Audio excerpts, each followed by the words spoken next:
കുഞ്ഞുങ്ങളെ ഓർത്ത് വേദനിക്കുന്നവർ, മദ്യപാനത്തിനും മയക്കുമരുന്ന് അടിപ്പെട്ട കുഞ്ഞുങ്ങളെ, ജയിലിലാകപ്പെട്ടുള്ള കുടുംബനാഥന്മാരും കുടുംബത്തിലുള്ളവരും അവരെ കർത്താവെ സമർപ്പിച്ച് പ്രാർത്ഥിക്കുന്നു.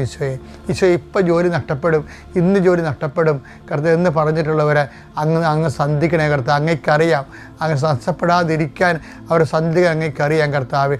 അലഞ്ഞ് നടന്ന് പല ഇൻ്റർവ്യൂ പങ്കെടുത്തിട്ടും എല്ലാം റിജക്റ്റാകുന്ന മക്കളെ പ്രത്യേകം ഏറ്റെടുക്കണേ പ്രാർത്ഥിക്കുന്നു. ഈശോയെ പലതരത്തിലുള്ള സാമ്പത്തിക ബാധ്യതയൊക്കെ കൊടുക്കി തീർക്കാൻ വേണ്ടി ഡേറ്റ് ഇട്ട് അവർക്ക് അത് ഡേറ്റ് എല്ലാം കഴിഞ്ഞിട്ട് അവർ ഫോൺ വിളിച്ച് ഭീഷണിപ്പെടുത്തുന്നുണ്ടെങ്കിൽ നാളെ വരും നാളെയാണ് പറഞ്ഞിരിക്കുന്നതൊക്കെ പറയുമ്പോഴും എന്നൊക്കെ പറയുമ്പോഴും ഒരു വഴിയും കാണാത്തവരുണ്ട്.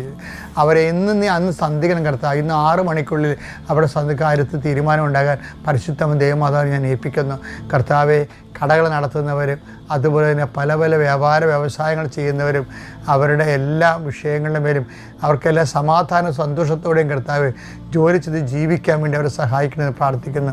എൻ്റെ കർത്താവിൻ്റെ ഉന്നതമായ നാമത്തിൽ കോളേജ് അഡ്മിഷന് വേണ്ടി പോകുന്നവർ, അതുപോലെ കോളേജിലെ ഉപരി വിദ്യാഭ്യാസവുമായി ബന്ധപ്പെട്ട് നടത്തുന്ന എല്ലാ ശ്രമങ്ങളും കർത്താവ് നിന്നെ ആശീർവദിക്കാൻ അനുഗ്രഹിക്കുകയും ചെയ്യട്ടെ.